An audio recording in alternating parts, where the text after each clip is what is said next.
작년까지만 하더라도 이게 예전 이야기를 해야 돼. 1985년생. 1985년생을 끝으로 경우의 수가 수능에서 사라졌습니다. 1985년생까지는 수능 시험에서 제일 어려운 문제가 뭐냐 그러면 문과 애들이 경우의 수요. 이과 애들은 경우의 수요. 이렇게 대답했었어요. 1985년생까지는. 근데 그 이후로 경우의 수라는 것이 아예 사라지고 확률과 통계만 살아남은 거야. 물론 확률을 공부하기 위해서는 경우의 수를 알아야지. 근데 그 경우의 수가 어디 들어있었냐면 고등학교 1학년 과정으로 내려감으로써 아무래도 좀 이렇게 직접적인 출제 범위는 아니니까 경우의 수를 어렵게 내지는 않았어요. 가장 기본적으로 몇 명을 뽑는 방법의 수, 몇 명을 줄 세우는 방법의 수, 컨비네이션도 가장 전형적인 컨비네이션, 퍼뮤테이션도 가장 전형적인 퍼뮤테이션만 알면 확률 문제를 푸니까 경우의 수가 불편해서 확률 문제를 틀리도록 출제를 안 했다는 거야. 단 한 번도. 경우의 수에 면제권을 준 거죠. 가장 기본적인 경우의 수를 가지고 확률에서 어렵게 내던가. 확률 이론이 있거든요. 덧셈 정리, 곱셈 정리, 종속사건, 배반사건, 조건부 확률, 독립수행 확률. 이건 확률만의 이론이거든. 거기에서 어렵게 내거나 아니면 통계에서 어렵게 내지. 뭐 통계는 어려울 거야 해봤자 뭐 어려운 것도 없겠지만 아무튼 그런 내용이었다 이거야. 그걸 쭉 간 거야. 그래서 문과 애들은 미적분이 제일 어렵다라는 얘기를 한 거고, 미적분 전에는 또 뭐였냐면 미적분이 문과에 안 들어갔을 때도 있는데 그때는 지수로 감수가 제일 어렵다. 왜? 여러분들이 함수를 어려워하니까. 그리고 미적분이 들어가면서 미적분이 제일 어려운 과목이다, 어려운 단원이다라고 얘기를 했었고, 이과에서는 공간도형 벡터 또는 미적분이 제일 어려운 단원이라고 얘기했던 거예요. 근데 저는 지금 조심스럽게 예견을 하는 거지. 올해부터는 다코스가 될 것이다. 21번 30번에서 나올 리는 없을 것 같고, 혹시나 모르지, 거기 나올 수도 있으니까. 하지만 21번 30번 급으로 경우의 수가 한 문제 정도는 출제되지 않을까. 그러니까 어느 정도 좀 생각하는 방법이 제대로 틀이 박혀져 있지 않으면 생각조차도 못해. 그러니까 경우의 수 문제를 읽었을 때 곧바로 생각하니까 이게 다시 처음부터. 여러분들이 경우의 수 문제를 딱 읽었을 때 4점짜리 역대급 문제를 읽었을 때 드는 생각은 뭐냐면 쉽네 라고 생각하고 그 문제를 푸는 사람은 아무도 없어. 선생님들 그 문제를 딱 읽으면 헉한다고. 다 헉하는 문제라고. 역대급 문제들 같은 경우에는 아마 경우의 수에도 그렇게 어려운 4점짜리가 나올 텐데, 하지만 선생님들과 여러분의 차이는 뭐냐면 여러분들은 이 경우의 수를 어떻게 구하지? 라고 그냥 생각하고 있을 때 선생님들은 분류해볼까? 라는 생각부터. 그러니까 생각하는 체계가 완전히 다 잡혀 있다는 거지. 분류하다가도 좀 망설여지면 수형도를 그리거나 이런 체계가 다 잡혀 있어야 되는데 그 체계를 잡는 게 한 문제로 안 되고 10문제로 안 되고 100문제로도 안 돼요. 정말 수많은 문제들을 가지고 머릿속으로 다 쳐보고 다시 한번 반성해보고 하는 과정이 있어야지만 이게 바로 경우의 수고, 아무리 어려운 문제들도 차근차근 다 분류해서 처리하면 풀 수 있겠구나라는 생각이 나중에 든다고. 그리고 그런 생각이 들 때도 경우의 수 문제를 풀었을 때 곧바로 답 나오는 게 아니야. 예를 들어서 내가 풀었을 때는 답이 60까지인데 답은 120까지. 그러니까 이 팩토리얼을 아직 안 곱한 거지. 이런 시기를 또 겪어요. 하나 때문에. 2로 나눠야 되는데 2로 안 나눠서 틀렸다든가.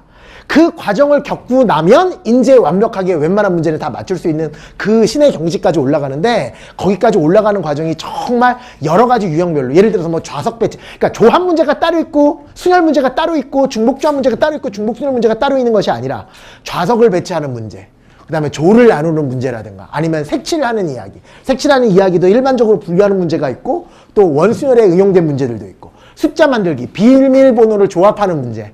그러니까 여러 가지들이 쫙 되게 많아. 뭐 토너먼트 문제부터 시작해가지고 사람을 어디다 집어넣는 거.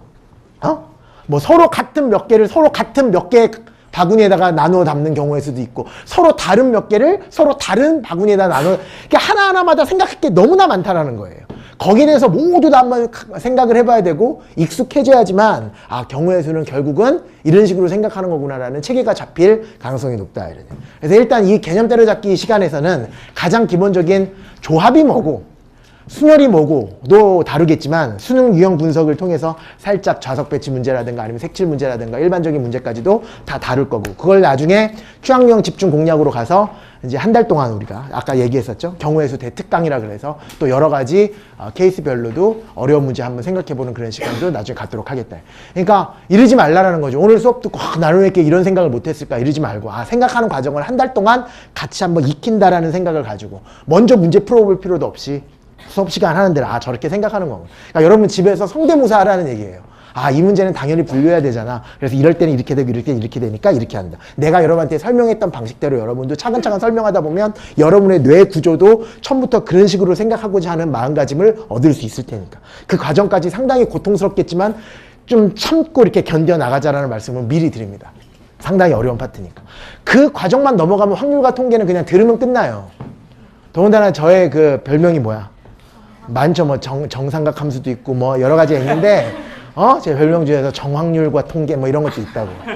통계 같은 경우야 뭐 그냥 한 번 들으면 그냥 끝이 나요. 틀릴 게 전혀 없을 만큼. 정말 내용만 알고 있으면 끝나는 거. 외울 거 하나도 없는 것들. 확률도 여러분 그냥 대충 확률의 덧셈 정리가 뭐야 그러면 외운 거거든. A 또는 B가 이럴 확률을 A가 이럴 확률과 B가 이럴 확률을 더한 다음에 A와 B가 동시에 이럴 확률을 빼는데 배반 사건일 때는 뺄 필요 뭐 이런 걸 다 외우고 종속과 독립도 다 외워버리고 다 그러잖아요. 독립식의 확률을 이야기하라 그러고 그것도 외운다고. 내용은 하나도 몰라. 이항 정리 A 플러스 B에 대해서 N승의 전개식 그거 외우고 파스칼 삼각형 그것도 외우고 다 외운다고. 그래서 외웠던 걸 그대로 대입해서 푸는 문제는 풀리겠지만 조금이라도 생각하라 그러면 여러분 못한다고. 그러니까 그러지 말고 하나하나씩 내가 다 원리도 얘기해주고 다 내용 하나하나씩 다 말씀을 드리고 생각하는 순서, 생각하는 방법에 대해서 차근차근 생각해 드릴 테니까 여러분이 수업 시간에 그냥 모든 걸 다 내려놓고 그냥 이해만 되도록 하자. 그리고 집에 가서 내가 설명했던 방식대로 스스로를 한번 납득시켜보자라는 편안한 마음으로 일단 시작을 하자 이런 얘기입니다. 그리고 이 한 달 동안은 절대 문제집 풀지 마십시오. 특히 경우의 수. 나중에 어려운 문제가 갖다 놓고 이러지 말고 일단 생각하는 방식을 한 달 동안 꾸준히 좀 익혀둔다라는 마음을 가지고 그리고 혼자서 해결하기 여러분 혼자서 때려잡기 그거 힘들다고 막 이렇게 투덜대는 사람이 있는데 힘들어야죠 당연히. 힘들라고 만든 문제집입니다. 여러분에게 값싼 그 쾌감을 얻게 하기 위해서 만든 게 아니라 술술 잘 풀리네 이 느낌을 얻도록 만든 게 아니라 아직 내가 멀었구나 라는 생각. 그리고 오늘 비록 실패했어도 다음번에 시도 끝에는 맞출 수 있겠구나. 4번이나 실패했는데 5번째 성공했구나. 그런 느낌. 혼자서도 충분히 해결할 수 있다는 그런 느낌을 여러분에게 들고자 하게 만들기 위해서 만든 게 그거니까. 그것도 라인으로 생각하는 거죠. 그것도. 문제집은 잘 풀려야 된다.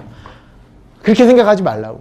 하나하나씩 말 그대로 혼자서 때려잡기니까 자기 혼자 질문하지 않고 남들에게 물어보지 않고 해설지 보지 않고 무조건 답을 맞춰놓고 맞춘 답에 대해서만 맞춤 문제에서 해설 강의를 보거나 해설지를 보거나 이런 마음가짐을 가지고 혼자서 때려잡기는 공부해라 라는 말씀을 드립니다. 자, 시작하겠습니다. 순열부터 시작해서 이제 조합으로 넘어가고 과거에는 또 없었던 것 중에서 분할과 분배라 그래서요. 분할이라는 단원이 새롭게 추가가 됐어요. 그 언제도 들어있지 않았었던 거. 자연수의 분할, 뭐 집합의 분할이라고 또 새로운 파트가 있거든. 거기에 대해서 내가 차근차근 또 다 설명해 드리도록 할 테니까. 이거를 생각을 안 하고 들어가려고 그러면 모든 케이스를 다 외워버려야 되거든요. 끝도 없어요.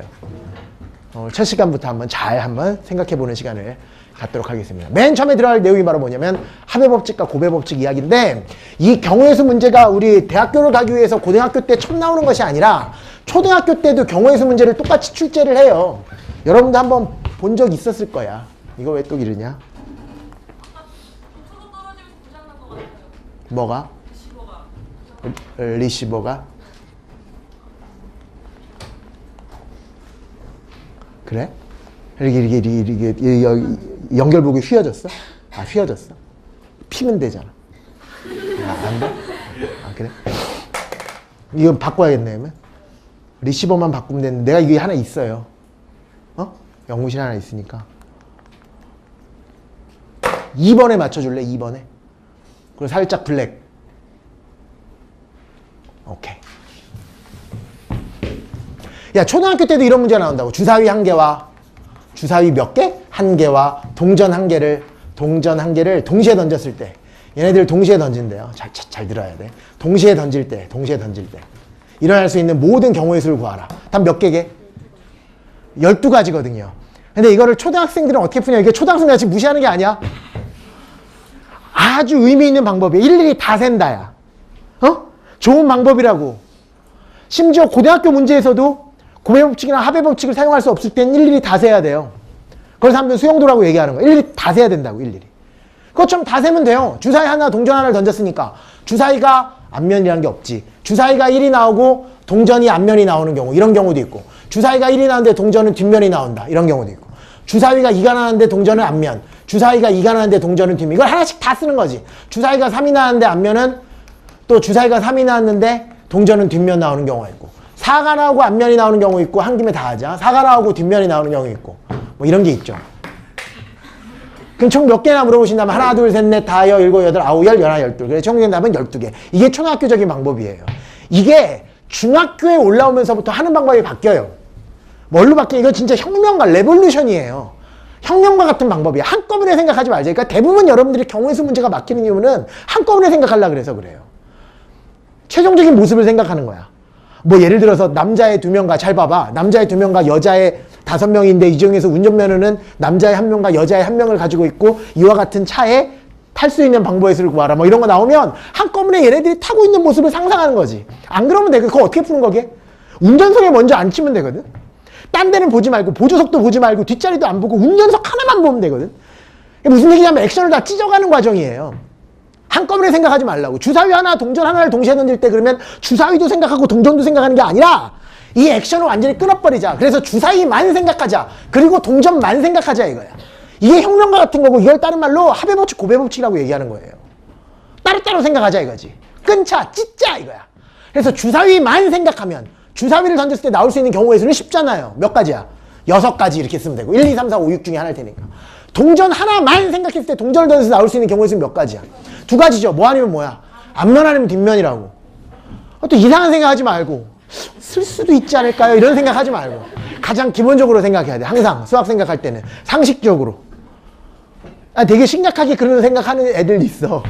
유튜브에 봤다. 내가 어제 딱 튕겼는데 딱 쓰더라. 이런 생각하지 말고 동전을 던졌을 때 나올 수 있는 경우의 수는 2가지다. 이 각각의 경우의 수를 가지고 등위 접속사. 무슨 접속사? 등위 접속사. and, or 뭐 그런 거 있잖아요. 그 중에서 가장 기본적인 and로 연결되어 있을 때는 곱하면 되고 or로 연결되어 있으면 더하면 된다. 뭐 이런 개념인데 이것도 아주 정확한 개념은 아니야. 아주 정확하게 이야기하려면 뭐냐면 이 2개가 동시에 일어날 때는 곱하면 되고 동시에 일어나지 않을 때는 더하면 된다예요. 이렇게 곱하면 될 때는 사람들은 뭐라고 부르냐면 고배법칙. 더하면 된다 그럴 때는 사람들은 뭐라 그러지? 시작. 합의법칙이라고 배우는 거라고. 근데 이게 어디까지 다 똑같냐면 확률 시간에도 똑같이 덧셈 정리, 곱셈 정리하고 공부하는데 그거의 차이점이 전혀 없거든. 동시에 일어날 때는 곱하는 거야. 이 확률 따르고 하고 이 확률 따르고 한 다음에 곱하는 거고. 동시에 일어나지 않을 때는 맨 마지막에 이 확률과 이 확률을 더해주시면 되는 거거든. 그거를 확률편에는 합의법칙, 고배법칙이라고 이름을 붙이고. 아니지.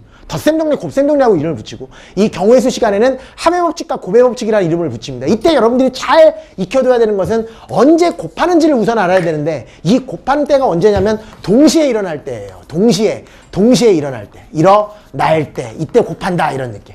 그래서 이번 시간은 뭐가 동시에인지만 제대로 이해하고 계시면 돼요. 근데 사회에서 쓰이는 동시에, same time과 수학에서 쓰이는 동시에는 달라요. 동시에라는 것이 바로 뭐예요? 여러분 지금 내가 주사위 하나와 동전 하나를 동시에 던졌을 때 그때 여러분 머릿속에서 떠올리는 이미지는 2개를 한꺼번에 던진 거잖아요. same time을 떠올렸을 거라고. 그게 아니야 수학에서는. 수학에서 동시에는 뭐냐면 이것도 하고 저것도 하는 걸 동시에라 그래요. 그냥 일반적인 사회에서는 밥과 국을 동시에 먹으라 그러면 말아먹으라는 얘기잖아요. 근데 만약에 엄마가 수학 선생님인데 밥과 국을 동시에 먹으라 그러면 뭐 하라는 얘기야? 밥도 먹고 국도 먹어라. 밥 다 먹어. 그 다음에 국 다 먹어. 그랬을 때 수학 사람들은 아유 동시에 먹었네 이런다고. 동시에라는 거는 이것만 하지 말고 이것만 하지 말고 이것도 하고 저것도 해라라는 의미가 바로 동시에예요. 근데 왜 사회에서는 동시에를 그렇게 씁니까? 사회에서도 동시에가 2가지 의미야. same time, 하나는 with. 함께 개념. 내가 지금 수학에서 얘기하는 건 무조건 함께 개념이거든. 이것도 하고 저것도 한 거. 이런 거 있잖아. 정승재는 가수인과 동시에 수학 선생님이다. 이렇게 얘기할 때 그 동시에가 같은 시각에 일어난다는 얘기 아니죠. 막 노래하면서 수학 가르치고 이런다는 얘기가 아니에요. 이런 직업도 갖고 and 이런 직업도 갖는다는 개념이잖아요. 그런 느낌을 한국말로 동시에라고 얘기하는 거고 영어로 얘기할 때는 뭐라고 얘기하게요? and라는 이야기를 하는 거고 수학에서는 각각의 경우의 수를 뭐 해주면 된다 시작. 곱해주면 된다 이게. 그게 바로 동시에라는 개념이에요. 이것도 하고 저것도 하고 저것도 하고 저것도 하는 거. 그럴 때 뭐 하면 된다고? 곱하면 된다. 한마디로 얘기해서 일을 이것도 하고 저것도 하는 거니까 가장 대표적인 예로 이런 느낌이라고 생각하면 될까? 가장 많이 나오는 예인데 전국에 있는 모든 수학선생님들이 이렇게 설명하실걸요. 여기 서울이 있다. 아이고야. 그래 여기 부산이 있어. 아주 좋아. 부산이 있어. 근데 서울과 부산 사이에 대전이 있네. 이렇게 항상 선생님들이 이렇게 설명하신다고. 서울에서 대전까지 가는 방법의 수가 옛날엔 경부고속도로 하나밖에 없었는데 요즘 되게 많아요. 대전에서 부산까지 가는 경우의 수는 두 가지가 있다. 여기 길이 2개 있고 여기는 길이 3개 있어. 이때 물어보는 문제는 서울에서 야! 어디가? 이 학생과 잠시 인터뷰를 해보도록 하겠습니다. 아니야, 이건 중요한 이야기야. 삶의 태도를 알아볼 수 있냐? 이리 와, 빨리. 일로 와. 야, 이건 정말. 안녕? 안녕하세요. 이 학생들한테 인사해야지. 안녕하세요, 지각생 누구입니다. 어디 갈라 그랬어? 잘못 들은 줄 알고. 어? 잘못 들어온 줄 알고? 이 거짓말을 하고 있습니다. 진짜예요. 너 정승재 선생님 수강생이잖아. 네, 맞아요. 근데 내가 서 있었잖아. 근데 잘못 들어온 줄 알았다고? 그거 아니지? 근데 학생들이 너무 많으니까 그냥 나간 거죠. 책이 달라서. 책이 달라서? 사는 거 깜빡했어. 뭐를? 책 사러 간 거야? 아, 그래? 정말? 일로 와. 들어가면 돼. 야.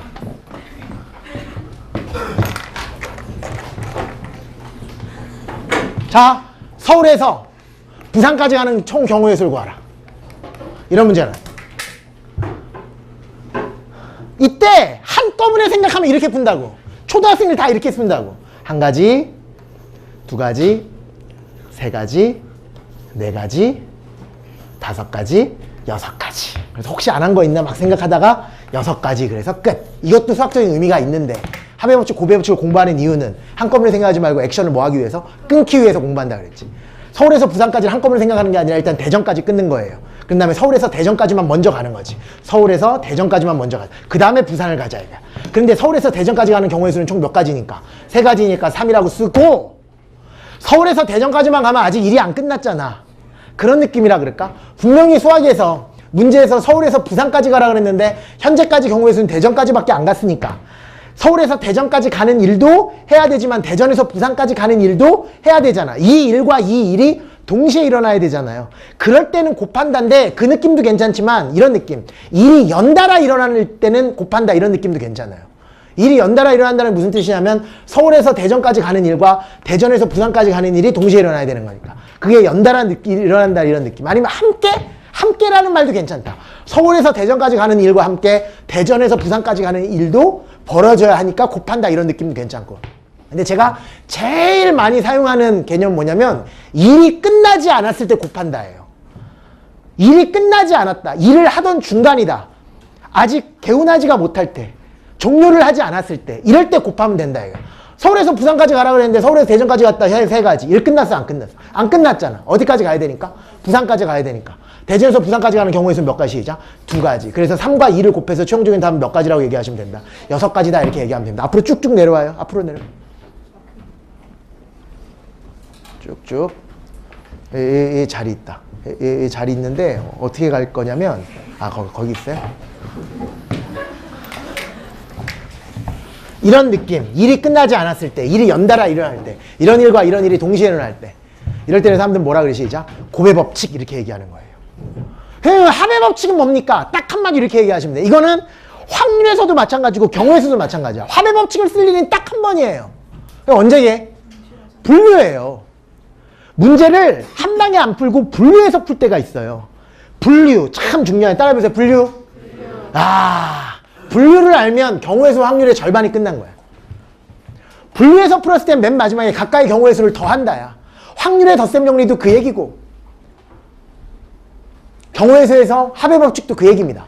분류한다면 각각을 더한다. 이때 이 분류의 원칙이 있는데 우리끼리 얘기하자고. 분류의 원칙은 첫 번째와 두 번째인데 동시에 일어날 수 없도록 그 다음에 빠짐없이 동시에 일어날 수 없도록 빠짐없이 분류하면 언제든지 분류할 수 있는 거예요. 그러니까 분류하는 문제가 따로 있는 것이 아니라 여러분들이 어떤 문제를 풀었을 때 분류하자 라는 생각이 들면 분류하면 된다 이거야. 예를 들어줄게. 우리에게는 분류하고 싶은 기본적인 욕망을 가지고 있어. 인간은 누구나. 내가 이 안에 지금 몇 명 있는지를 계산하고 싶어. 이 안에 세고 싶어. 그럼 한 명씩 다 세도 되죠? 그래도 되겠지만 분류해서 세도 돼. 남학생 따로 세고 여학생 따로 센 다음에 맨 마지막에 곱하고 싶니 더하고 싶니? 그래, 그게 합의 법칙이에요. 그런데 그 남학생과 여학생으로 나눴다는 것 자체가 분류의 원칙을 지킨 거야. 그게 뭐냐면 남자이면서 동시에 여자일 수 없잖아. 뭐 누구나 남성도 여성성을 가지고 있고 뭐 이런 얘기 하지 말고 남자면서 동시에 여자일 수 없잖아. 동신할 수 없다. 남자랑 여자는 동신할 수 없다. 두 번째 원칙 빠짐없이 남자도 아니고 여자도 아닌 사람은 없잖아요. 적어도 둘 중에 하나잖아요. 성향과 상관없이 생물학적으로 남자 아니면 여자다 이거. 그렇게만 분류하면 제대로 분류한 거고 그럴 때만 각각의 경우의 수를 몇 마디 뭐 하는 거고 더하는 거고 확률에서는 각각을 더하면 된다 이거. 그걸 사람들은 뭐 배반 삭발할 때 확률의 덧셈 정리라 그러는데 그건 나중에 내가 다시 한번 이야기를 할 테니까. 언제만 합의 법칙을 쓴다? 분류했을 때만 합의 법칙을 쓴다. 근데 분류를 제대로 하려면 어떻게 하면 돼? 시작. 동시에 일어날 수 없도록 빠짐없이. 그럼 남자 여자로 분류해도 되겠지만 방법은 너무나 많아. 어떻게 하면 될까? 서울 사람, 부산 사람, 대구 사람, 광주 사람, 청주 사람 이렇게 5개로 분류하면 돼? 안 돼? 안 돼. 왜? 동시에 일어날 수는 없어. 서울 사람이면서 동시에 부산 사람일 수는 없잖아요. 하지만 뭐가 있어? 빠진 게 있잖아요. 이러면 분류의 원칙에 위배된 거예요. 그래서 여러분들이 언제든지 분류할 수 있는 거야. 그건 누구의 허락을 득하지 않더라도 여러분들이 분류해서 풀고 싶다면 분류하면 돼. 어떤 사람이 이 안에 있는 모든 학생 수를 세라 그러는데 안경 쓴 사람과 안경 안 쓴 사람이랑 나눈 다음에 각각을 몇 마디에 뭐 하면 돼? 더해버리면 되잖아요. 그렇다고 아무도 태클을 안 걸잖아. 아, 얘 성향이구나. 안경 쓴 사람 따로 계산하고 안경 안 쓴 사람 따로 센다. 몇 마디만 더 하면 돼요. 그게 바로 제대로 된 분류의 원칙이라 이거지. 근데 이 안에서 갑자기 1등급인 사람과 2등급인 사람 2개를 더했다. 그러면 대부분이 우리들은 안 들어가잖아요. 그러니까 분류의 원칙에서 위배됐다 이거야. 그럼 이렇게 분류하면 어때? 작년에 1등급이었던 사람, 작년에 2등급이었던 사람,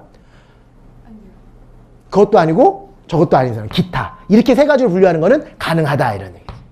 어떤 얘기인지 알겠죠? 그렇게 한번 분류의 원칙을 정확하게 얘기해가지고 한번 얘기해봐. 이 안에 있는 사람 제대로 이해했는지 한번 체크해보도록 하겠어. 분류해봐. 이 안에 있는 사람 분류해봐. 시작. 남자 여자. 응용력이 전혀 없는 사람이죠. 이 안에 있는 사람을 분류해봐. 이렇게 해도 되죠? 뭘요? 어떻게 분류하지? 대표적으로 짜증나는 케이스예요.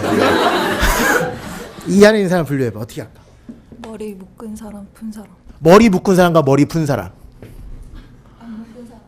그러니까 그렇지. 머리 묶은 사람과 안 묶은 사람. 아주 정확하죠? 왜? 동시에 일어날 수 없고 빠짐없으니까. 태클 걸고 싶으면 걸 수가 없구나. 네가 한번 해봐. 시작.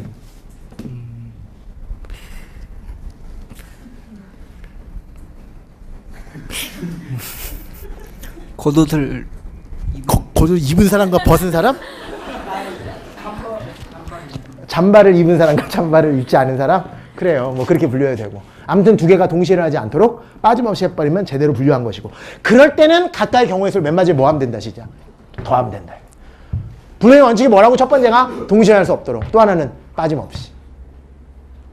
근데 몇 마디에 뭐 하자. 시작. 더하자. 예를 들어서 이런 거야. 예를 들어서. 잘 봐. 어떤 사람이 옷장문을 열었어. 오늘 출근을 해야 되는데. 근데 한복이 있네. 그리고 양복도 있어. 한복과 양복이 있어. 한복도 저고리 같이 생기는 그 상의가 있고, 밑에 하의가 있어. 양복도 상의가 있고.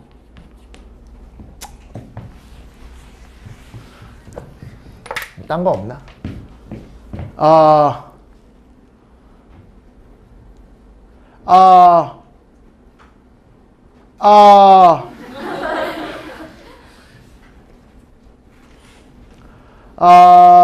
이걸로 가자. 아이, 신발. 켜봐. 2번. 일단 이거 먼저 가시죠. 2번 먼저.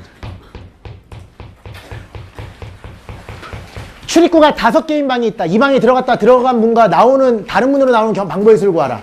여러분 지금 출입구가 5개가 있는 방이 있어요. 상상을 한번 해볼게. 방이 보통 문이 하나밖에 없는데 여기는 출입구가 5개가 있는 거야. 똥, 똥, 똥, 똥, 똥 이렇게.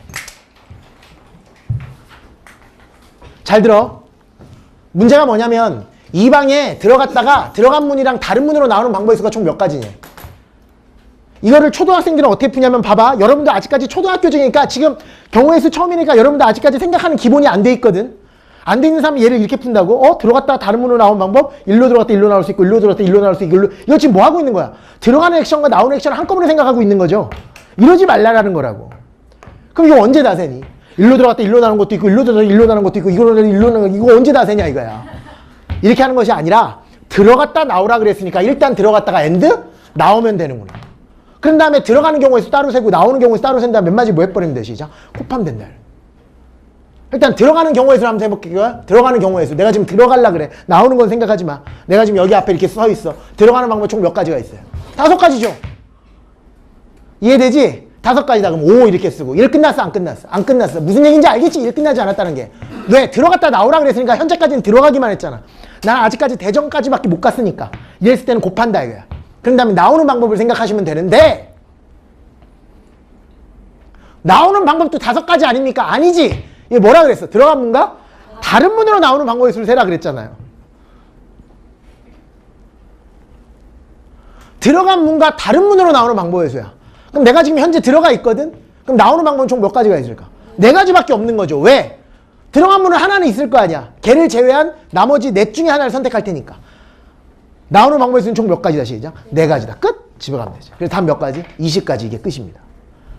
한꺼번에 생각하려면 일로 들어가 이렇게 가는 것이 아니라 들어가는 액션 따로 끊고 나오는 액션 따로 끊어라. 그래서 들어가는 방법의 수 총 5가지. 일 끝나지 않았으니까 곱한다 이런 느낌. 들어가기만 하면 안 되니까 나와야 되니까 이런 느낌이 일이 끝나지 않았던 느낌이고 그럴 때는 곱한다. 동시에 할 때는 곱한다. 일 끝나지 않았을 때 곱한다. 연달아 일어날 때는 곱한다 이렇게 생각하시고 나오는 방법을 생각하는데 나오는 사람이라면 나오는 문이 몇 개밖에 없으니까 4개밖에 없으니까 최종적인 답은 4가지다 이렇게 처리하시면 돼요. 그럼 만약에 문제가 이렇게 돼 있어. 들어갔다가 그냥 나오는 방법의 수를 구하라. 아무 얘기 없이 들어갔다가 나오는 방법의 수. 그럼 총 몇 가지일까요? 25가지죠. 왜? 나오는 방법도 뭐가 될 테니까. 5가지가 될 테니까. 이럴 때는 25라고 처리해버리면 게임 끝이다. 이해되죠? 3번 문제 한번 볼까요? 오른쪽 그림과 같은 도로망이 있다. A점에서 출발해서 D점까지 가는 방법의 수를 구하라. A에서 출발해서 D로 가는 방법의 수를 구하라. 이렇게. A에서 출발해서 D로 가는 방법의 수를 구하라. A에서 출발해서 D로 가는 방법의 수. 그러면 이게 1 가도 되고 뭐 1 가도 되지? 근데 그렇게 생각하면 너무 고통스럽다 이거. 이걸 맨 처음에 생각하는 방법이 바로 뭐냐면 아까 이야기했던 분류예요. A에서 출발해서 D로 가는 방법을 한꺼번에 생각하지 말고 위쪽 통로를 이용해서 가는 방법 또는 아래쪽 통로를 이용해서 가는 방법도 있고 또 어떻게 가는 방법도 있어. 이렇게 가는 방법도 있고. 이해되죠? 여기에서 이쪽으로 가는 방법도 있다 이거. 걔네들 가지고 다 뭐 하자 시죠? 분류해서 처리하자 이런 얘기죠. 앞으로 잠깐 돌려봐요. 그냥 A에서 출발해서 D까지 가는 방법의 수니까 어떻게 가도 좋다. 다시 뒤로. 이거 불편 뒤지겠네. 여기서 출발해서 일로 갔다 일로 가도 되고 아니면 여기서 출발해서 일로 가서 일로 가도 되고 또 아니면 뭐도 있다고? A에서 출발해서 B 갔다가 C 갔다가 D 가는 방법도 있고 또 A에서 출발해서 C 갔다가 B 갔다가 D로 가는 방법이 있다. 그거 말고 또 있어 없어? 없어. 걔네들은 동시에 할 수 있어 없어? 없어. 그럼 동시에 할 수 없고 걔네 말고 없다는 것은 빠짐없이잖아. 그걸 사람들은 뭐라고 얘기하시죠? 분류라고 얘기한다. 그래서 이건 몇 가지로 분류하는 문제야. 4가지로 분류해서 풀면 훨씬 더 편하다 이런 얘기. 4가지로 분류해서 풀자니까. 이렇게 가는 거죠. 1가지, 2가지, 3가지, 4가지 이렇게 분류하고요.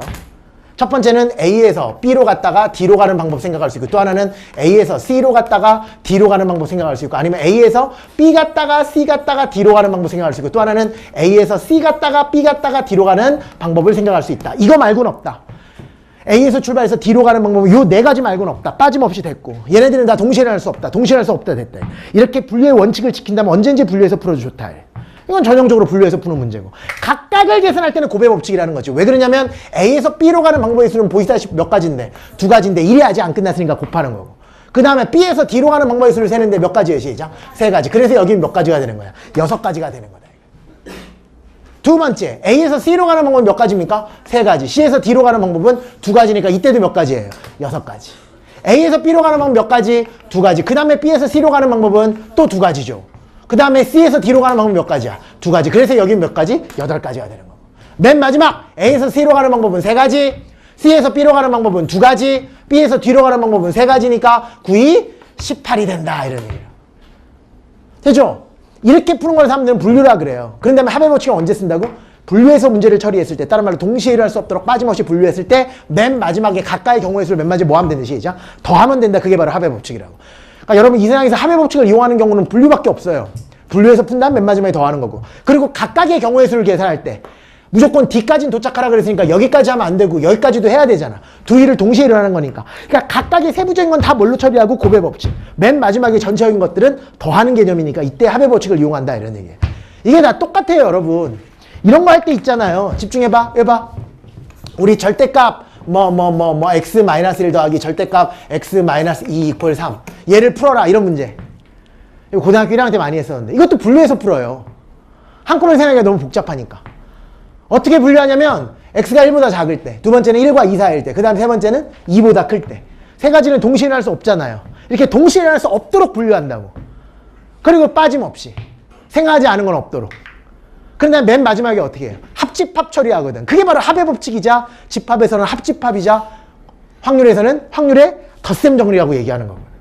집합에서 합집합이라고 그러고. 그래서 이럴 때 해집합을 각각 구한 다음에 맨 마지막에 합집합 처리하는 것처럼 항상 분류라는 것은 동시에 일어날 수 없도록 빠짐없이 분류하는 거고, 그런 다음에 맨 마지막에 이 숫자를 모두 다 더해버리면 된다. 그러면 이게 더하면 이게 12고 여기까지 더하면 30이잖아요. 거기다 8을 더하니까 최종적인 답은 몇 가지 시작? 38가지가 최종적인 답이다. 이렇게 처리하시는 거예요. 이게 바로 합의 법칙과 곱의 법칙. 그러니까 오늘은 뭐만 이해하시면 되냐면 곱한다는 느낌이 언제일까? 그리고 분류한다는 느낌이 뭘까만 제대로 이해하시면 돼. 딴 거는 욕심 가질 필요 하나도 없어요.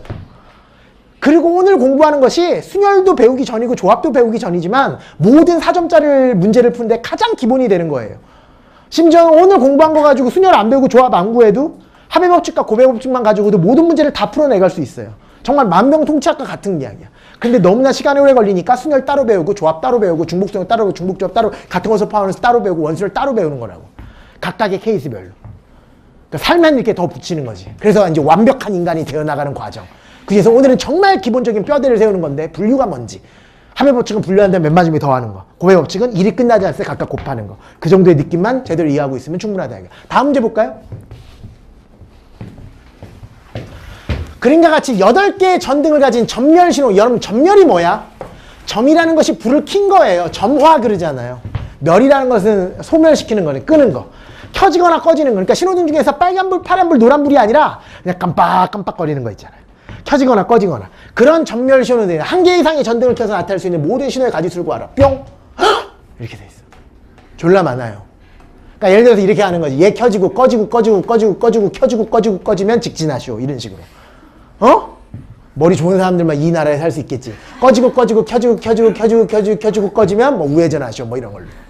그러니까 얘를 나타낼 수 있는 모든 신호의 가지수가 총 몇 개겠느냐. 다 꺼져버리면 이게 고장난 걸 수도 있으니까 그러지 말래. 거기 써있어. 뭐라고 써있어? 한 개 이상의 전등은 반드시 키라 그랬어. 그래서 나타낼 수 있는 총 가지수가 총 몇 개 있겠느냐. 이것도 초등학생처럼 한꺼번에 생각하면 너무나 어렵다. 너무나 어렵다. 그래서 액션을 뭐 하죠? 시작. 끊자. 누구만 보는 거야? 얘만 보는 거야.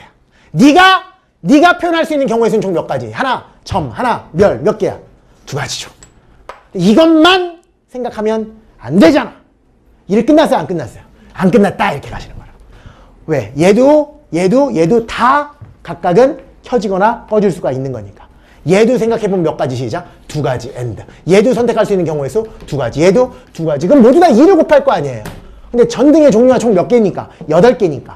2를 총 몇 번 곱한다? 8번 곱한다. 그래서 최종적인 답은 2의 8승. 2의 8승이니까 256가지라 그러면 최종적인 답이다. 이런 얘기야. 그런데 이러면 이제 대학에 못 가는 거잖아.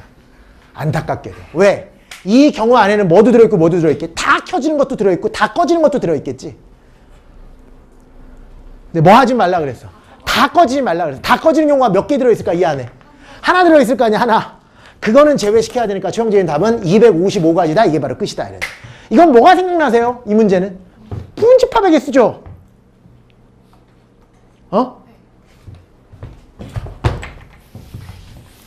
우리 집합에서 이런 거 배우잖아. 미친 여러분들아. 2라 그러지 말고 이렇게 할까? 1, 2, 3, 4, 5. 얘의 분집합의 개수를 세라. 그럴 때 이걸 직접 세는 방법은 공집합부터 시작해서 또 하나는 뭐야? 1을 원소로 갖는 집합, 2를 원소로 갖는 집합, 3을 원소로 갖는 집합, 4를 원소로 갖는 집합, 5를 원소로 갖는 집합, 신발, 1, 2를 원소로 갖는 집합, 1, 3을 원소로 갖는 집합. 이거 언제 다 하냐 이거지. 그래서 이 짓 하기 싫어서 뭘로 가자? 곱의 법칙으로 가자. 부분집합이라는 것은 뭐냐면 1, 2, 3, 4, 5를 가지고 만들 수 있는 모든 집합이에요. 이게 부분집합이라고. 이게 부분집합이고. Thank you. 이것도 부분집합이고 이것도 부분집합이라니까? 근데 이 안에는 1이 들어있어 안 들어있어? 안 들어있어. 여기는 1이 들어있어 안 들어있어? 들어있어. 그러니까 이 얘기지. 부분집합을 만들려는 거는 1, 2, 3, 4, 5라는 재료 5개를 가지고 만들 수 있는 모든 집합이 바로 부분집합인데 들어가도 되고 안 들어가도 된다. 이거. 그걸 일일이 다 나열하면 이렇게 되겠지만 그렇게 안 풀고 1만 생각하자 이거지. 1아이라 네가 선택할 수 있는 액션은 총 몇 가지냐? 1은 부분집합에 들어가야 돼 안 들어가야 돼? 들어가도 되고 안 들어가도 돼요. 들어가도 되고 안 들어가도 되잖아요. 그러니까 1을 가지고 취할 수 있는 액션이 몇 가지야? 2가지. 그럼 2도 따지고 3도 따지고 4도 따지고 5도 따지는 게 일 끝나지 않았고 2를 가지고 취할 수 있는 액션이 몇 가지일까요? 2가지고 3은 2가지고 또 2가지고 또 2가지일 테니까 결국 2를 총 몇 번 곱하는 거나 마찬가지야. 5번 곱하는 거나 마찬가지다. 이런. 따라서 부분집합의 총 개수를 구하라 그러면 2의 5승가지니까 답은 32가지다 이렇게 처리하는 거죠. 이걸 가지고 있더라고 외우지 말고 2에 대해서 원소의 개수승 이렇게 외우지 말고 당연히 그렇게 되겠지만 사실상 모두 다 2가지씩의 경우의 수가 있으니까 곱한다 이거예요. 그러니까 이런 문제도 풀 수 있어야 돼요. 얘 부분집합 중에서 이런 문제 나올 수 있잖아요. 1은 반드시 포함되고 1은 반드시 포함되고 2는 포함하지 않는 1은 포함되고 2는 포함하지 않는 부분집합의 개수를 세라. 그러면 너무 쉬운 게 1은 반드시 포함되라 그랬으니까 1을 가지고 취할 수 있는 액션 몇 가지인 거야? 한 가지죠. 무조건 포함되라 그랬으니까. 1 끝나서 안 끝났어? 안 끝났고 2를 가지고 취할 수 있는 액션은 포함되지 말라 그랬으니까 2를 가지고 취할 수 있는 액션 시작? 한 가지가 된다 이거야. 엔드. 3, 4, 5는 아무런 언급이 없으니까 들어가 있어도 되고 안 들어가 있어도 된다 이거야. 3을 사용해도 되고 사용하지 않아도 되는 거니까 몇 가지 시작? 2가지. 4도 2가지. 5도 2가지가 된다 이런 얘기예요. 맞아요? 그래서 총 몇 가지 시작? 2의 3승가지. 답은 8가지다 이렇게 처리하는 거야. 이거 다 뭘로 가는 거야? 공식 2의 n승이 아니라 입을 찢어버리겠어. 부분집합의 개수는 2의 n승이 아니라 뭘로 풀면 된다? 고배 법칙으로 하나하나씩 다 인터뷰해 주시면 된다. 이와 비슷한 게 또 있는데요. 공식화 시켜가지고 공부했었던 거 뭐게? 약수의 개수라고 알아? 약수의 개수. 약수의 개수. 대학을 못 가는 지름길 약수의 개수를 A의 P승 곱하기 B의 Q승 곱하기 C의 R승으로 소인수분해했을 때 P 플러스 1 곱하기 Q 플러스 1 곱하기 R 플러스 1이라고 외우고 있는 사람은 대학을 못 갈 가능성이 대단히 커요. 왜? 어차피 4점짜리는 약수의 개수를 물어보지 않고 약수를 역수취한 거를 가지고 뭐 어떻게 했을 때 약수의 총합을 약수의 개수를 알아야지만 그 원리를 알아야지만 풀 수 있는 문제가 제시가 되거든. 근데 여러분들은 그 문제는 풀고 이 문제 못 풀었을 때 하는 얘기가 바로 나는 응용력이 부족하다 그러죠. 그게 아니라 몰라서 틀린 거예요. 몰라서. 약수의 개수가 왜 그따위로 푸는지 몰라서.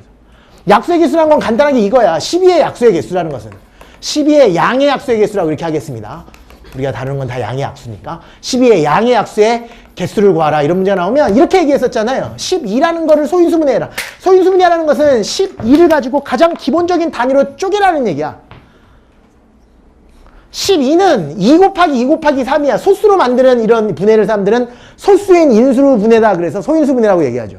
뭐 굳이 쓸 때는 뭐 이렇게 쓰기도 하죠. 2가 2개 있고 3이 하나 있다 이렇게. 그러니까 한마디로 얘기해서 12를 가지고 현미경으로 들다 보면 2 2마리와 3 1마리가 있는 거예요. 얘를 가지고 만들 수 있는 모든 숫자가 바로 약수야. 2 2개와 3 하나 가지고 냉장고 문을 열었더니 당근이 2개가 있고 계란이 하나 있어요. 그럼 여러분이 배고픈데 어떻게 먹을래요? 다 먹는 사람도 있고 어떤 사람은 당근 하나와 계란 하나만 먹는 사람도 있고 어떤 사람은 말인가? 당근 2개만 먹는 사람도 있고 당근 하나만 먹는 사람도 있고 아니면 계란 하나만 저는 어떻게 먹게요? 아니 저는 계란 돼지니? 전 계란 하나만 먹습니다. 당근을 너무 싫어해서. 아무튼 그 느낌이라고. 아니면 일식이다. 지금 저처럼. 그러면 다시 냉장고문을 닫겠지. 참겠지. 안 먹어도 되고. 그거야! 냉장고문을 넣었더니 2가 2마리가 있고 3이 1마리가 있어. 이걸로 만들 수 있는 모든 요리의 개수. 그게 바로 약수의 개수예요. 2 하나만 먹겠다. 그러면 이런 숫자가 만들어내는 거. 2 하나와 3 하나를 먹겠다 그러면 이렇게 나오는 거. 2 2개를 먹겠다 그러면 이렇게 나오는 거. 2 하나와 3 하나 했잖아. 3 하나만 먹겠다 그러면 3 이렇게 나오는 거. 다 먹겠다 그러면 12가 나오는 거. 아무것도 안 먹겠다 그러면 1이 나오는 거. 이해돼요? 그래서 1, 2, 3, 4, 6, 12가 바로 양의 약수니까 하나, 둘, 셋, 넷, 다섯, 여섯. 최종적인 양의 약수의 개수를 구하라 그러면 답 얼마 시작? 6개가 되는 거죠. 그런데 이 6개라는 것도 앞으로 이렇게 풀지 말고 어차피 2 2개와 3 하나로 만들 수 있는 모든 숫자가 바로 양의 약수라는 거니까 2 몇 개랑 2개랑 3 하나를 가지고 만들 수 있는 모든 숫자니까 이것도 고배 법칙으로 가자 이거야. 어떻게 할 수 있느냐? 2가 지금 2개 있으니까 냉장고문을 열었더니 당근이 2개 있으니까 당근으로 취할 수 있는 액션이 몇 가지냐 이거지. 몇 가지야? 3가지잖아요. 당근이 지금 2개 있으니까 어떤 사람은 당근 2개를 다 먹을 거고 한 가지. 어떤 사람은 하나만 먹을 거고 또 하나는 사람 안 먹을 테니까. 당근을 안 써도 되고 하나 써도 되고 2개 써도 된다는 것처럼 2가 지금 2개가 있으니까 2를 가지고 취할 수 있는 액션 몇 가지다. 시작. 3가지. and 3은 지금 딱 하나가 있으니까 3을 가지고 취할 수 있는 액션은 3을 안 먹어도 되고 3을 하나 먹어도 되니까 몇 가지. 시작. 2가지다 이렇게 처리하는 거예요. 그래서 최용진 답 뭐라고 얘기할 수 있는 거예요? 6가지다 이렇게 얘기할 수 있는 거죠. 이런 것들이 모두 다 어디서 나온 거냐면 고배 법칙에서 나온 거고 그거의 원리가 다 이 내용이랑 마찬가지다 이거죠. 부분집합의 개수를 셀 때도 모든 원소를 한꺼번에 생각하지 말고 각각의 원소당 가질 수 있는 경우의 수. 지금도 마찬가지로 2가 가질 수 있는 경우의 수와 3이 가질 수 있는 경우의 수를 각각 구해서 맨 마지막에 곱한다. 왜? 동시에 일어나는 경우의 수니까. 이런 느낌이 바로 곱의 법칙이다 이런 얘기예요. 그 느낌을 일단 오늘은 잡는 게 제일 중요해요. 그냥 선생님이 곱했으니까 나도 똑같이 곱하겠다 이런 느낌이 아니라 아, 난 무조건 곱해야 되는 정당성과 명분이 존재하다. 명분 참 좋은 얘기다. 여러분 나중에 가면 85점까지는 잘 나와요. 75점이나. 6월달, 9월달 가면 그 정도의 상상 머무른 애들이 제일 많지. 확률상.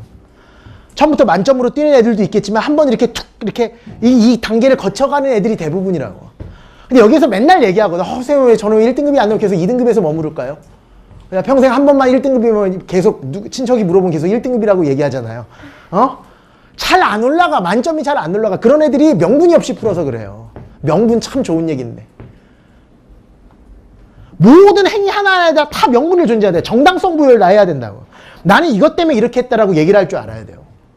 그게 되면 되는데 여러분들은 문제, 어려운 문제, 예를 들어서 도형 문제 같은 거 어떻게 푸냐면 그냥 한번 구해보는 거야. 그렇게 한번 구해보고. 도형이 아니더라도 일반적인 대수 문제더라도 그냥 막 쓰셔버리는 거지. 그러다가 답 나오면 좋아하고 틀리면 그렇게 푸는 것이 아니라 어려운 문제일수록 내가 이렇게 생각할 수밖에 없었던 이유에 대해서 스스로가 설명이 돼야 돼. 그걸 두 글자로 반성 그러는 거야. 반성. 4점짜리 문제를 푼다면 반드시 반성하는 과정이 필요해. 내가 이렇게도 풀었고 저렇게도 풀었는데 결국 이렇게 풀었잖아? 그럼 처음부터 이렇게 생각하지 않고 이렇게 생각할 수밖에 없었던 이유에 대해서 하나하나씩 생각해 나가는 거야. 그게 그런 경험이 여러 번 쌓이면 새로운 문제들도 정상적이라기보다 가장 효율적인 루트를 통해서 문제를 처리할 수 있도록 그런 머릿속에 사고방식이 디자인되는 거예요. 그러니까 수학을 잘한다는 것은 수학 문제를 풀 수 있는 감각이 아주 디자인되어 있는 거지. 그러니까 실제로 선생님들보다 학생 중에서 정말 막 그 매일 막 문제 막 장난 아니게 그 감각이 막 세포가 막 수학적으로 막 살아있는 친구들이 있거든. 걔네들이 훨씬 더 빨리 풉니다. 선생님이랑 시합하면. 그렇다고 걔네들 아주 문제 푸는 감각이 아주 살아있는 거거든. 그런 감각을 계속 익혀나가는 과정을 공부라고 생각하시면 돼. 그러니까 개념이 완벽하게 돼 있으면 그 다음부터는 여러 가지 경험을 통해서 그 감각 살리는 거야. 정당성 부여하는 그 느낌. 그것도 처음에는 안 돼. 머리가 아니야. 난 머리가 나쁜가 봐. 왜 생각이 안 들지? 도형만 보면 막혀. 이게 아니라 도형에 난 미쳐버려. 이런 애들이 있지. 난 도형에 약해요. 난 미분적분에 약해요. 그게 약한 게 아니라 안 한 거지 그만큼. 기하벡터도 맨 마지막 단원이라서 기출문제 수도 제일 적고 안 할 좀 이렇게 그 환경이 잘 조성되어 있다고. 그러니까 뒤에 나오면 잘 안 하잖아요. 그런 거지. 저는 통계에 약해. 약한 게 아니라 통계를 많이 안 해봐서 그렇고 경우의 수도 다 마찬가지니까. 그렇게 하나하나씩 정당성 부여해 나가면 충분히 가능한 이야기다라는 말씀을 드립니다. 다음 문제 한번 보실까요? 내가 이거 있지? 6번 한번 볼까? 5번 안 한 거 알아요? 6번으로 갑시다.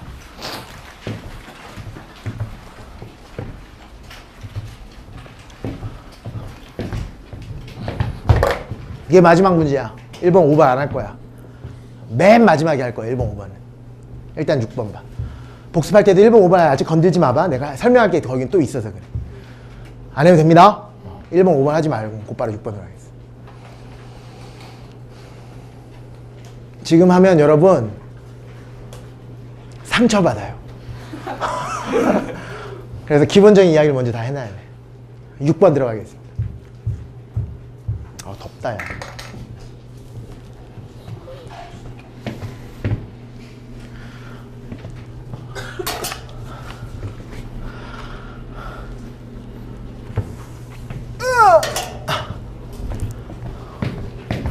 오늘은 뭐 하는 날이라고? 합의법칙과 고배법칙에 대해서 느낌을 얻는 날. 왜 곱해야 되는지 정당성을 부여하는 날. 여러분도 곱하고 싶어야 되고 분류라는 것이 어떤 느낌인지 아직까지 느낌은 그걸 어떻게 말로 설명하니 그 분류의 아름다운 느낌을 분류를 어떻게 설명할래요 여러분? 그냥 나눠서 생각하는 거예요. 그러기에는 너무 부족하잖아. 그래서 그나마 내가 여러분한테 분류의 느낌을 정확하게 얻게 하기 위해서 두 가지 조건을 만족하면 언제든지 분류할 수 있다 이렇게 얘기를 했던 거야. 다 같이 해봐 시작. 동시에 할 수 없도록 빠짐으로. 잘 봐. 999 이하의 자연수 1부터 999까지 총 999개의 자연수가 있는데 그 안에 들어있는 5의 개수를 세래. 야, 이 문제는 직접 푸는 방법이 있고 하나는 철학적으로 푸는 방법이 있어요. 이 철학적인 푸는 방법은 내가 맨 마지막에 설명을 할 거고 일단 직접 자세하게 5의 개수 일일이 다 세는 방법을 내가 얘기를 해줄 텐데 문제 뜻 먼저 이해해야 돼. 1부터 999까지 들어있는 5의 개수가 무슨 뜻인지 알아? 355 안에는 5가 몇 개 들어있어요? 2개 들어있는 거니까 이게 2개라고 세라는 얘기야. 제일 많으면 5가 3개 들어있는 숫자도 있겠지. 제일 적으면 5가 안 들어있는 숫자도 있을 텐데 5가 안 들어있는 건 5의 개수를 셀 수 없으니까 제일 적으면 5가 하나 들어있는 거다. 그러니까 나는 이 문제를 보자마자 와! 1부터 990까지 5의 개수 언제 다 세? 이러지 말고 그건 초등학교적인 마인드. 한꺼번에 999의 숫자가 막 이렇게 막 그 주마등 주마등이 뭐야? 아무튼 그게 쫙 올라가니까 그걸 셀 생각을 하지 말고 분류를 하자. 이게 어떻게 분류하자는 얘기냐면 이 5가 하나 들어있는 숫자는 총 몇 개 있는지 5가 2개 들어있는 숫자는 총 몇 종류가 있는지 5가 3개 들어있는 건 총 몇 개가 있는지 한번 생각해보자. 그러니까 이거를 분류하는 거죠. 왜? 걔네들은 동시에 할 수 없고 빠짐 없잖아. 5가 하나 들어있는 숫자도 있고 2개 들어있는 숫자도 있고 3개 들어있는 숫자 이거는 하나밖에 없네요. 이거밖에 없는 거야. 그러니까 여기는 5가 총 몇 개 있는 거야. 시작. 3개 이렇게 처리하시면 되죠. 그럼 5가 2개 들어있는 숫자도 있고 5가 하나 들어있는 숫자도 있을 것이다. 그러니까 5가 하나 들어있는 숫자는 어떻게 생겼어? 500 지랄도 있고 몇백 50 지랄도 있고 몇백 몇십 5도 있겠지. 그러니까 그거마저도 또 분류해. 분류 안에서. 그러니까 500 몇십 몇도 있고 몇백 50 몇도 있고 몇백 몇십 5도 있다. 그러니까 5가 2개 있는 것도 550 응가도 있고 500 몇십 5도 있고 몇백 55도 있을 거다 이거라. 그럼 어떻게 할 거냐? 이런 숫자가 총 몇 개 나오는지 몇 개 나오는지 몇 개 나오는지를 셀 거예요.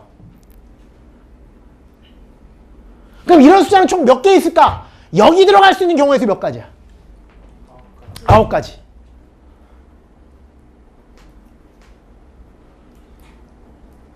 원래는 10가지. 그 10가지가 뭐야? 얘기해봐. 0, 1, 2, 3, 4, 5, 6, 7, 8, 9니까. 원래 이 안에 들어갈 수 있는 숫자는 10개. 1부터 9까지도 있지만 0도 있으니까. 총 10개야. 10개인데 그 중에서 5는 들어오면 안 되잖아. 왜? 지금 우리가 풀고 있는 게 5가 하나 들어있는 숫자 풀 거니까. 여기만 5가 오고 여기는 5가 오면 안 되잖아.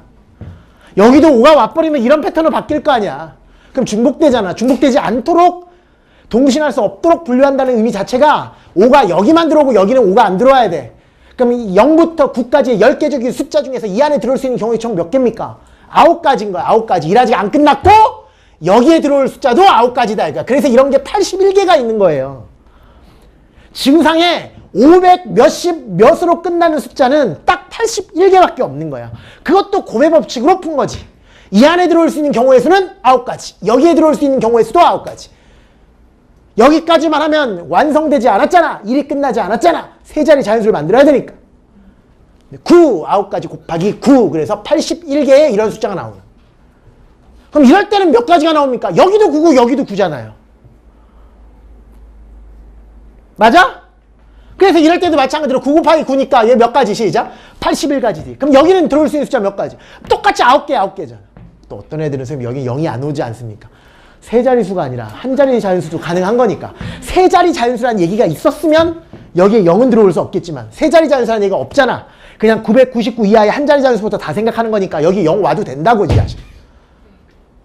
그러니까 여기도 9가지 여기도 9가지니까 이럴 때도 9 곱하기 9라서 몇 가지 시작? 81가지. 모두 다 더하면 총 몇 가지? 243개의 숫자가 다 5를 하나씩 가지고 있는 거니까. 이때 5의 개수를 세라 그러면 243가지 숫자가 모두 다 5를 한 개씩 가지고 있으니까 5의 개수는 243개다. 이렇게 처리하시죠. 마찬가지로 이렇게 생긴 숫자 551이나 552나 553처럼 5가 100의 자리 숫자에도 들어오고 두 번째도 10의 자리 숫자도 5가 들어오고 1의 자리 숫자면 5가 아닌 경우는 총 몇 가지가 있어요? 9가지 있는 거죠. 여기 들어올 수 있는 경우의 수가 9가지니까. 그럼 이때도 9가지죠. 이때도 9가지니까 총 몇 가지가? 27가지가 5를 각각 몇 개씩 가지고 있겠니? 한 글자당. 2개씩의 5를 가지고 있을 테니까 54개의 5가 생긴다 이런 얘기라고요. 이해되죠? 이게 경우의 수를 푸는 가장 기본적인 아이디어라는 거야. 한꺼번에 생각하는 것이 아니라 분류해서 생각하는 거구나. 그러니까 여러분들은 지금 그렇고 5가 하나 들어있는 거와 2개 들어있는 거와 3개 들어있는 걸로 분류하고 싶은 생각이 안 드는 게 너무 자연스러운 거고. 왜 지금까지 인생을 그렇게 생각 있게 살질 않았잖아요. 경우의 수 문제를 많이 안 풀어봤기 때문에 당연한 결과라고요, 여러분. 그러니까 내가 이렇게 설명을 하잖아. 한 달 동안 할 일은 뭐냐면 새로운 문제를 풀어보자 이러지 말고 혼자서 해결하기 정도까지만 가고 혼자서 때려하기 정도까지만 가고 수업 시간에 했던 얘기를 그대로 여러분 똑같이 성대모사 하라고. 아, 분류를 해야 되겠네. 5가 들어가 있는 거랑 하나 있는 거랑 하나도 없는 거. 이런 식으로 계속 스스로를 납득시켜가면 여러분 생각도 그와 같이 간다고요. 머리가 좋아서 경우의 수를 잘하는 게 절대 아니야. 많이 해본 사람만 잘하는 거야. 생각의 방법이 결정되어 있는데 그 생각의 방법이라는 것을 한마디로 여러분이 그것만 있으면 얼마나 좋을까. 경우의 수 푸는 그 엑기스를 막 주사에다 넣어가지고 이렇게 쭉 집어넣으면 경우의 수 이제 알겠는데 이러면 얼마나 좋겠냐면 그건 뭘 통해서밖에 알 수 없는 거야. 계속 많은 경험을 통해서밖에 익숙해지지가 않는다고. 그 작업을 지금 하는 거니까. 나 왜 그 생각을 못하지 이럴 필요 없다고. 아, 앞으로 그렇게 생각하면 되는구나 라고만 생각하시면 된다. 그래서 243개 숫자는 5를 한 개씩 가지고 있으니까 5의 개수 243개, 27개의 숫자가 모두 다 5를 2개씩 가지고 있을 테니까 5의 개수는 54개. 5가 들어있는 거는 이런 숫자는 하나밖에 없는데 걔가 5를 몇 개를 가지고 있으니까 3개를 가지고 있으니까 여기서의 5의 개수를 세라. 그럼 시작. 3개. 따라서 맨 마지막에 얘들을 다 더하면 될 테니까 다 더하면 얼마게? 이게 10이고 1 올라가고 9고 10이고 1 올라가서 답은 몇 개? 시작. 300개가 된다. 이게 바로 최종적인 답이라는 거예요. 분류했고 각각은 곱의 법칙으로 풀었고 맨 마지막에 분류했으니까 더했고 이런 과정을 좀 제대로 이해할 줄 아셔야 된다라는 거지. 그런데 이 문제는 철학적으로 접근할 수도 있어. 철학적인 접근이라는 것은 세상의 기본 원리를 한번 생각해 보는 거지. 이렇게 생각해 보는 거야. 999 이하의 자연수 중에서 들어있는 5의 개수가 더 많을까? 4의 개수가 더 많을까? 아니면 6의 개수가 더 많을까? 만약에 걔네들의 차이가 있으면 어떤 숫자가 제일 많을까? 신은 누구를 제일 사랑하실까?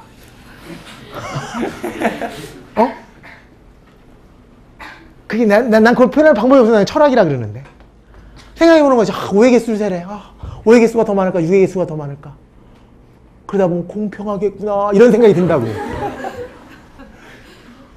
응? 그렇게 풀어도 돼요. 야, 5의 개수가 6의 개수보다 더 많을 이유는 없잖아. 아니, 이런 생각을 할 수 있어. 야, 0이 더 많지 않을까? 이런 생각을 할 수 있다고 치자. 왜? 한 자릿수는 0이 졸라 많아 보이니까.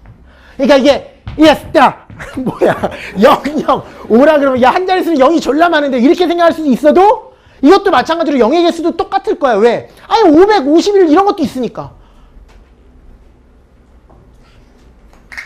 아니, 그러니까 5보다 6이 더 많지 않을 거고 6의 개수가 7의 개수보다 더 많지는 않을 거고 0의 개수나 1의 개수나 2의 개수나 3의 개수나 4의 개수나 5의 개수나 6의 개수나 7의 개수나 8의 개수나 9의 개수나 10가지가 모두 다 평등할 것이다라는 그런 아름다운 이야기.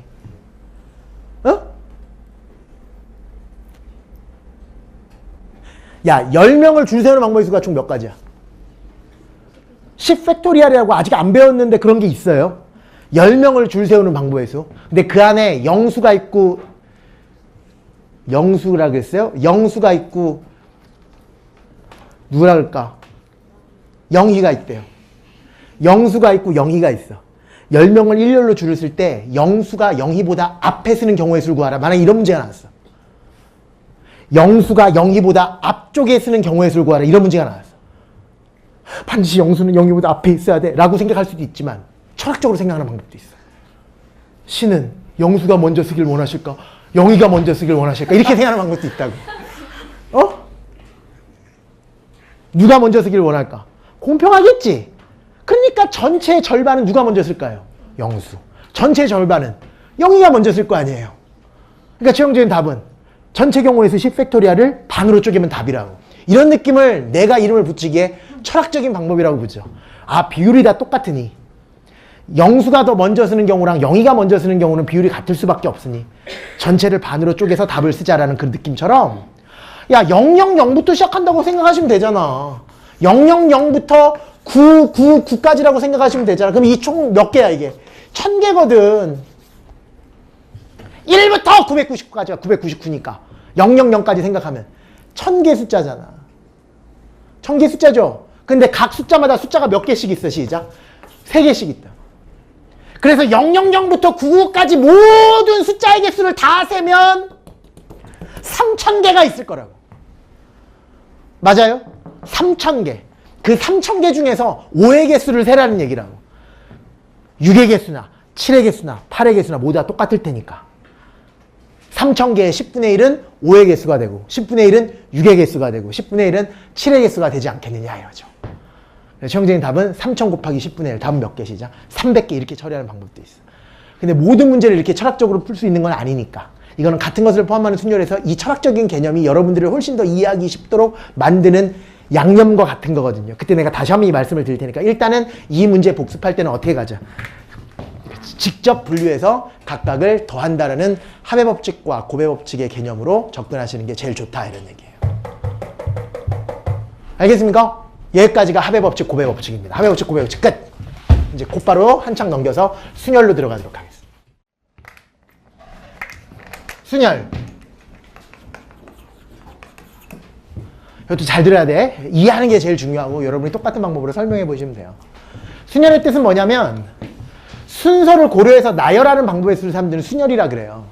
순서를 고려해서 나열한. 순서를 고려한다는 말이 무슨 말이냐면 A, B, C도 이 세 개를 나열한 거고 B, A, C도 세 개를 나열한 건데 얘들이 같아 달라?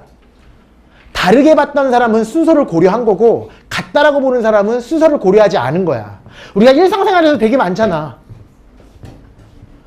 뭐 예를 들어서 이 중에서 밥을 같이 먹을 3명을 뽑는 방법을 쓰고 구하라. 그건 순서랑 상관없잖아. 예를 들어서 영수와 민희와 철수가 있다 이거. 야, 밥 먹으러 가자 이런 거나 철수야, 영희야, 민희야 밥 먹으러 가자 같은 말이잖아요. 그러니까 순서에 상관이 있는지 없는지를 따져봤을 때 순서가 다르면 완전 다른 느낌이다 이러면 순서를 고려한다라는 표현을 쓰는 거야.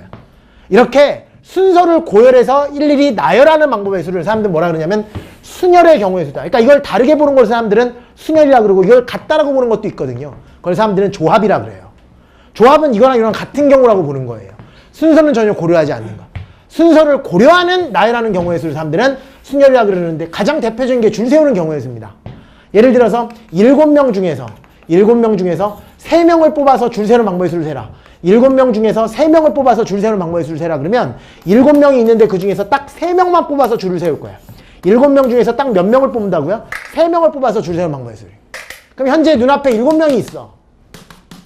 이 중에서 3명을 뽑아서 줄 세우는 방법의 수를 세라 그러면 어떻게 처리할 거냐? 고배 법칙. 한꺼번에 다 생각하지 말라고. 영희, 민희, 철수, 승재, 이러지 말고.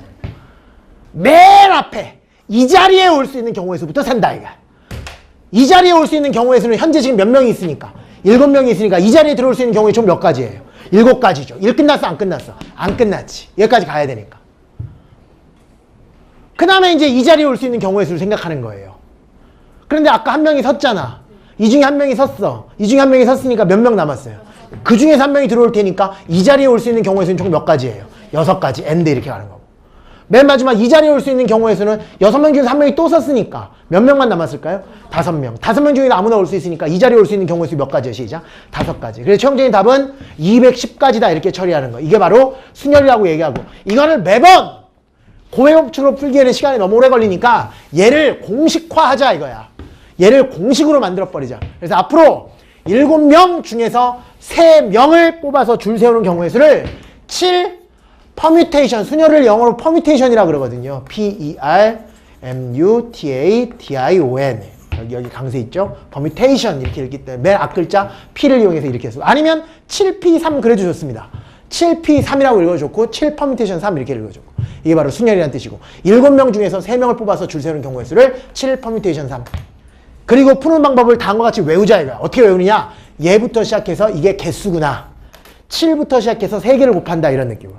7부터 시작해서 3개를 곱하는데 보시다시피 하나씩 줄여나가면서 곱하는 거죠. 이거를 순열이다 이렇게 표현하자 이런 느낌. 몇 명 중에서 몇 명을 뽑아서 줄 세우는 방법의 수는 퍼뮤테이션이라고 표현을 하는 거고, 푸는 방법은 그 앞에 있는 숫자부터 시작해서 뒤에 나오는 숫자의 개수만큼 하나씩 줄여나가면서 곱하면 된다 이런 얘기. 5명 중에서 2명을 뽑아서 줄 세우는 방법의 수를 세라. 그럼 뭐라고 쓰면 돼요? 시작. 5 퍼뮤테이션 2 이렇게 쓰면 되고, 푸는 방법은 5부터 시작해서 2개를 곱하는 거니까 5 곱하기 4 이렇게 2개를 곱하면 되는데 하나씩 줄여나가면서 곱한다. 그래서 총 답은 몇 가지가 되는 거예요? 20가지. 이게 곧바로 나올 수 있도록. 6명 중에서 3명을 뽑아서 줄 세우는 방법의 수를 세라.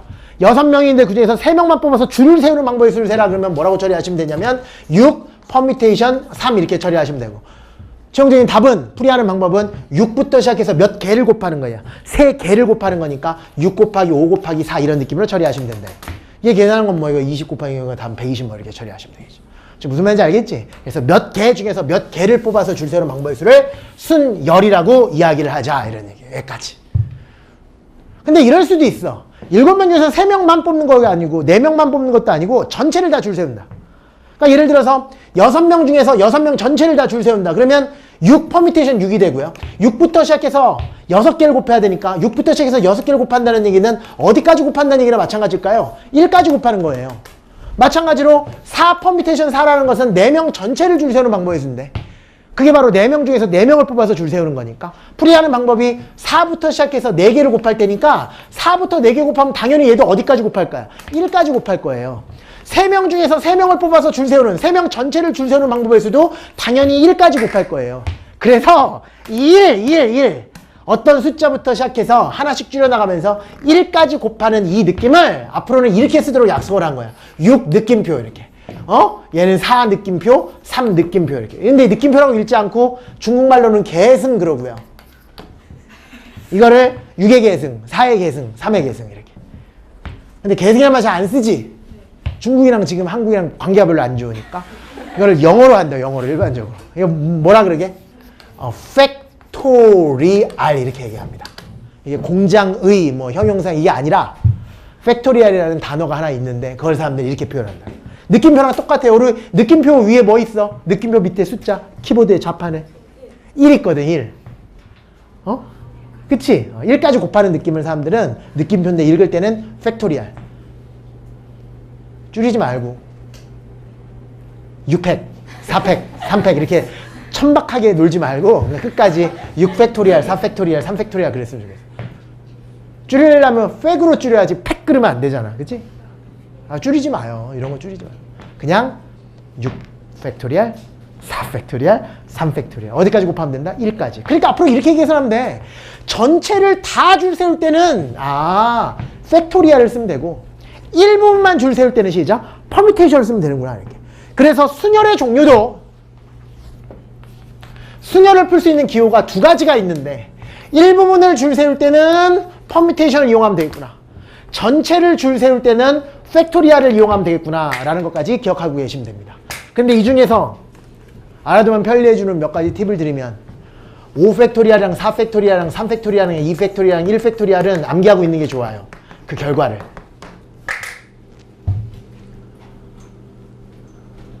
내가 외우라는 게 몇 개 있을 텐데 그건 무조건 외우세요. 인생이 되게 편리해지니까.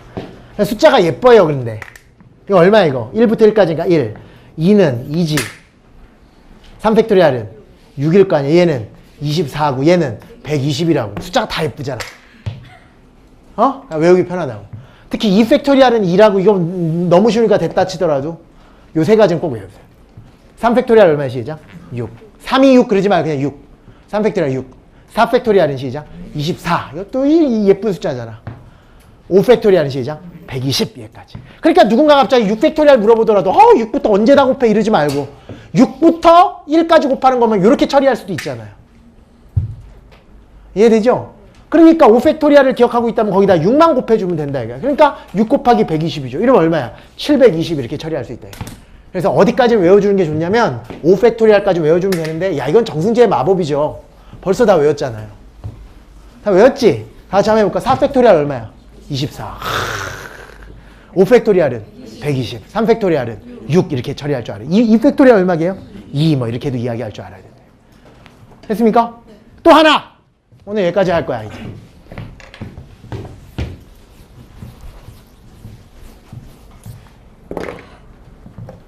모든 퍼뮤테이션을 팩토리얼로 바꿀 수 있다는 아주 유명한 식이 있어요.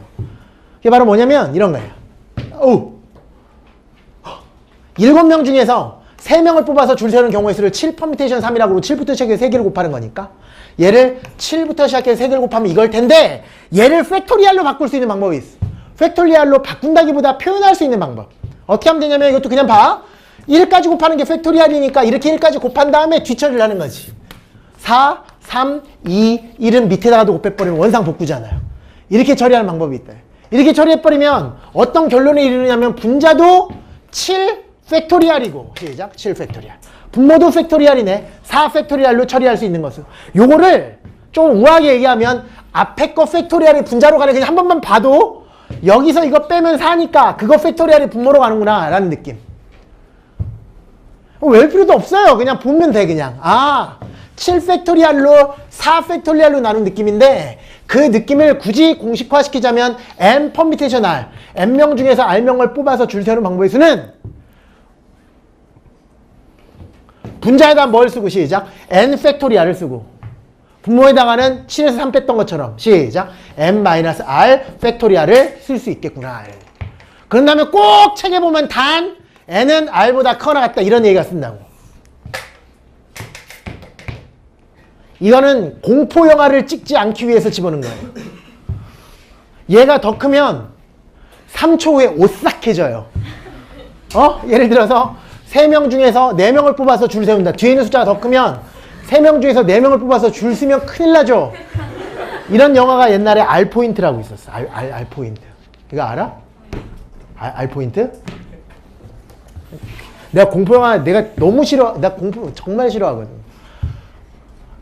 비밀인데 토크쇼도 누가 무서운 얘기하면 돌려요.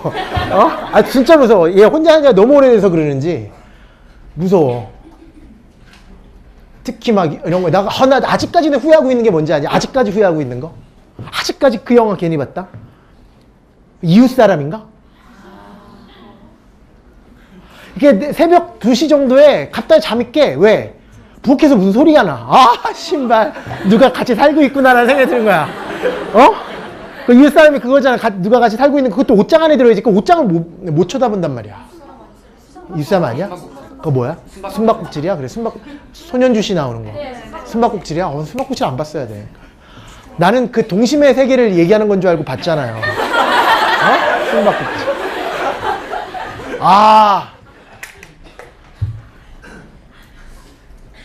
일부러 못 보는 거야. 그러니까 옷장을 열어보고 싶은데 못 열어보겠어. 있으면 어떻게 안녕하세요 이렇게 인사했어. 무서워 죽겠다니까. 근데 간혹가다 이렇게 그 소리가 나요. 냄비 이렇게 좀 약간 움직이는 소리가 간혹가다 나. 툭 이렇게.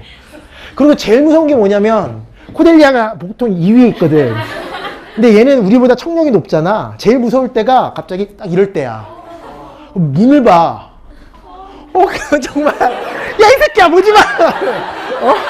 진짜 깜짝 놀랐네. 숨바꼭질만 안 봤으면 되는데. 이거 봐봐 이거. R포인트가 뭐냐면 9명이 섬에 간 거야. 근데 걔네들이 단체 사진을 찍었는데 10명이 있는 거야. 그러니까 한 명은 귀신이잖아요.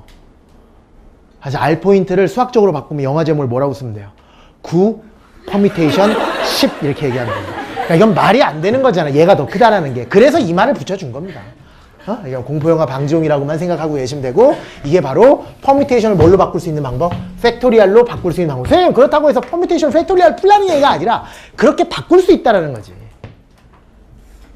그러니까 예컨대 5 퍼뮤테이션 5의 값을 구하라 그러면 앞에 거 팩토리얼을 여기다 써주는 거구나. 여기서 이거 뺀 거 팩토리얼 쓰는 거니까 이렇게 되는구나. 근데 여러분 아시겠지만 5명 전체를 줄 세는 방법이 있으면 그냥 뭐예요? 5 팩토리얼이니까 이 정의를 만족시키기 위해서는 얘가 뭐가 되면 돼? 1이면 만족하죠. 그래서 얘라고 정의를 내렸어요. 이거는 이렇게 되는 걸 증명하는 게 아니라 그냥 정의입니다. 그냥 0 팩토리얼은 앞으로 1 이렇게 약속을 해버린 거예요. 0 팩토리얼 얼마 시작? 1. 그냥 기억하시면 됩니다. 0 팩토리얼 얼마라고요? 1. 그러니까 1 팩토리얼은 1이고 2 팩토리얼도 1이고 0 팩토리얼도 사실 있는데 걔는 1이다 라고만 그냥 정의로 기억을 해 주시면 된다. 오늘은 정말 쉬운 이야기. 오늘은 뭐 순열 들어간 것도 아니에요. 그런 것도 아니고 살짝 그 이름만 가르쳐줬고 오늘 가장 중요한 이야기는 분류의 원칙. 뭐 할 수 없도록 동시에 할 수 없도록 빠짐없이 분류해야 된다는 거 너무 중요하니까 잘 정리하시고 오늘 공부했었던 것도 집에서 다시 한번 생각해 보시고 안 풀리는 거 있으면 그냥 별표 치고 넘어가시면 됩니다. 혼자서 때려잡기도 그렇게 연습을 하시면 됩니다. 내일 뵙겠습니다.